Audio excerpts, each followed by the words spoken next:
Hello, आज हम हमारा method of changing the independent variable method से सेकंड ऑर्डर की डिफरेंशियल इक्वेशन को कैसे सॉल्व करते हैं वो पढ़ेंगे। सेकंड ऑर्डर की हमारी इक्वेशन है d2y by D x square plus p d Y by D x plus q y is equal to r. यहाँ पर p q r जो है वो x के फंक्शन है, कांस्टेंट नहीं है। कांस्टेंट भी हो सकते हैं लेकिन x के फंक्शन तो है ही यहाँ पर। अब हम क्या करेंगे, ये जो dy बाई डी एक्स हमने निकाला है वो y is equal to function of x से निकाला है, जिसमें कि x हमारा इंडिपेंडेंट वेरिएबल होता है और y डिपेंड्स ऑन x। तो यहाँ हम x को एक नए वेरिएबल z में चेंज करेंगे।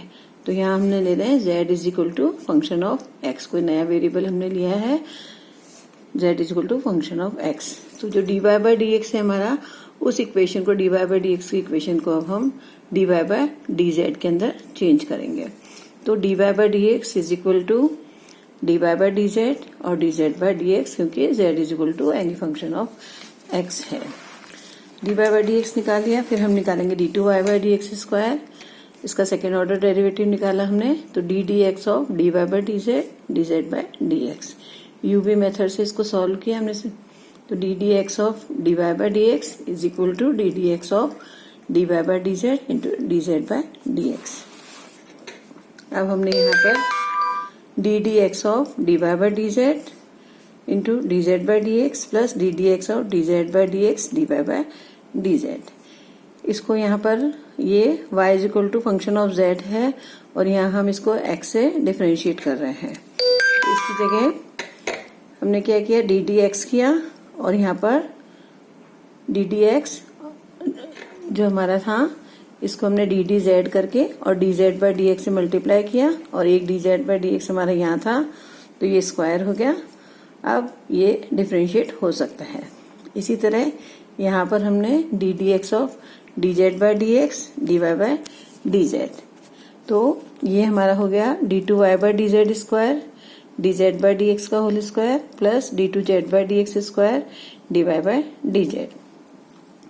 अब हमारे पास यहाँ D Y by D X की वैल्यू है, D two Y by D x square की वैल्यू है। इन दोनों वैल्यूज को हम यहाँ पर रखेंगे जो हमारी गिवन इक्वेशन है। तो ये हमने यहाँ पर सारी वैल्यूज रख दी हैं और अब हमने D Y by D Z की second order D two Y by D Z square D Y by D Z और वाई, ये इक्वेशन बना ली। तो इसको जब हमने सिंप्लीफाई किया तो हमारे पास आ गया D two Y by D Z square plus d Y by D z का कोफिशिएंट प्लस वाई का coefficient is equal to r. यहाँ पर हमने d two Y by D Z square के कोफिशिएंट को 1 कर लिया है, तो हमारे पास ये इक्वेशन आ गई। इसको हमने लिख दिया, यहाँ हमारे पास था d two Y by D x square plus p d Y by D x plus q y is equal to r. तो उसी तरह हमने यहाँ पर इसको p की जगह हमारा p1 हो गया, यहाँ q की जगह q1 हो गया और ये r की जगह r1 हो गया। तो ये सेकेंड ऑर्डर की हमारी डिफरेंशियल इक्वेशन हो गई, जिसमें p1 की वैल्यू ये है q1 is equal to q upon d Z by D x का स्क्वायर और r1 is equal to r d Z by D x का होल स्क्वायर।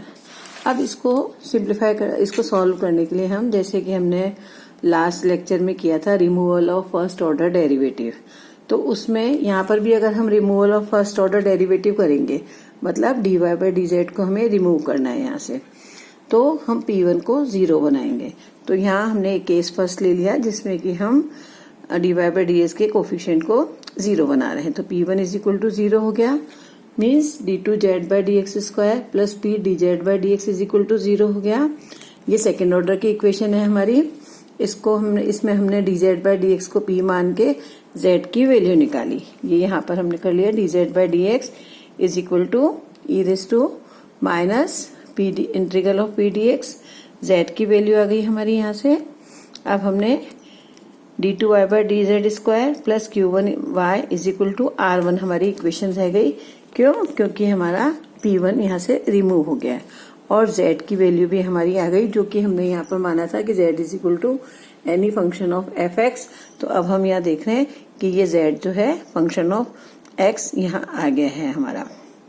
अब इससे हम यहाँ q1 is equal to q upon d Z by D x square निकालेंगे। R1 is equal to R upon d Z by D x square निकालेंगे और इसको हम इजीली सॉल्व कर सकते हैं। इसी तरह अगर हम Q1 को कांस्टेंट मान लें, कोई भी कांस्टेंट मान लें, Q1 is equal to A square, अब A D Z by D x is equal to हो जाएगा plus minus under root Q, और यहाँ से हमारी इक्वेशन ये आ जाएगी, जेड की वैल्यू निकल गई हमारी, और अब हम d two Y by D Z square plus p one d Y by D z plus a square y is equal to r, ये हमारी इक्वेशन आ जाएगी। इसका हम एक एग्जाम्पल लेके सॉल्व करते हैं। D two Y by D x square plus 2 upon x D Y by D x plus a square upon x four y is equal to 0। यहाँ हमारा p जो है वो 2 अपॉन एक्स है, q हमारा ए स्क्वायर अपॉन एक्स फोर है और r हमारा 0 है। अब इसको हम सेम वही z is equal to function of x करके सॉल्व करेंगे। तो यहाँ हमारा p1 q1 और r1 की वैल्यू लिख ली। r1 हमारा 0 हो जाएगा, q1 हमारा q upon d Z by D x square और p1 की ये वैल्यू आ गई। अब यहाँ हम q को मान लेते हैं a स्क्वायर के बराबर, तो q is equal to A square अगर हमने रखा तो यहाँ पर हमारी A square D Z by D x का square is equal to Q is equal to A square upon x four. तो यहाँ इसको इंटीग्रेट करेंगे तो जेड की वैल्यू -1 अपॉन एक्स आ जाएगी।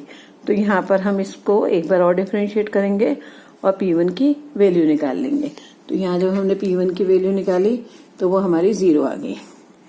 तो d two Y by D Z square plus a square y equal to 0, ये हमारी y और z के अंदर जो इक्वेशन हमने बनाई है वो हमारी रह गई। ये है सेकेंड ऑर्डर की differential equation with constant coefficient. क्यों? क्योंकि यहाँ पर a जो है वो कांस्टेंट है। तो ये हो गई d square plus a square into y equal to 0। इसका CF निकाला हमने जो कि हमारा C1 cos AZ plus C2 आएगा। यहाँ ये ध्यान रखना है कि ये जो d है ये हमारा DDZ है। इन जनरल हमारा हम DDX मानते हैं, तो जब हमारे DDZ है तो यहाँ पर हम AZ रखेंगे ना कि AX। फिर जो हमने यहाँ पर Z की वैल्यू निकाली थी, कहाँ ये रही, Z is equal to 1 upon x, ये हमने Z की वैल्यू निकाली थी। तो यहाँ पर हम इस Z की जगह वापस से -1 अपॉन एक्स रख देंगे। तो ये सॉल्यूशन आ गया C1 cos C2 minus A upon x. और चूंकि यहाँ पर हमारी इक्वेशन के अंदर इक्वल टू 0 था, जो हमें इक्वेशन सॉल्व करनी है उसमें is equal to right hand side 0 था, तो ये ही इसका कंप्लीट सॉल्यूशन होगा। क्यों? क्योंकि r 0 था तो इसका PI नहीं निकलेगा। एक हम और ले लेते हैं equation, d two Y by D x square plus 3 sine x minus cot x D Y by D x plus 2 sine square x into y is equal to e raise to minus cos x sine square x.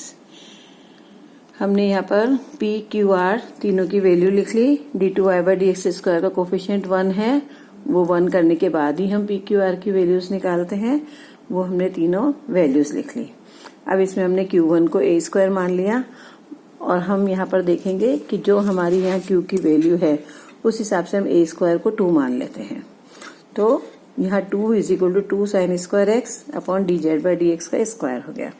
तो यहाँ से हमने z की value निकाली minus cos x. जब हमारी z की value निकल जाती है उसके बाद हम P1 की वैल्यू निकालेंगे।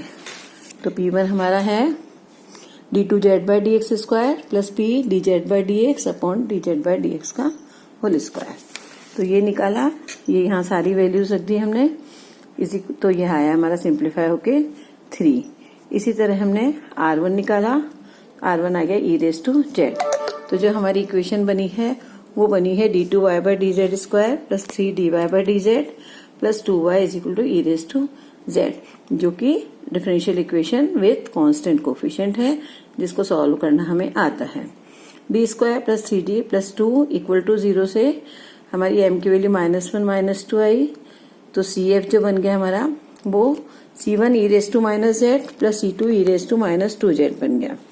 फिर PI के लिए हमने 1 upon d square plus 3d plus 2 e raise to exponential z है, इसको सिंप्लीफाई किया। इसके लिए z का कोफिशिएंट 1 है, तो जहां जहां d था वहां वहां हमने 1 रख दिया। तो ये आ गया is equal to 1 upon 6 e raise to z। तो y is equal to C1 e raise to minus z plus C2 e raise to minus 2z plus 1 upon 6 e raise to z।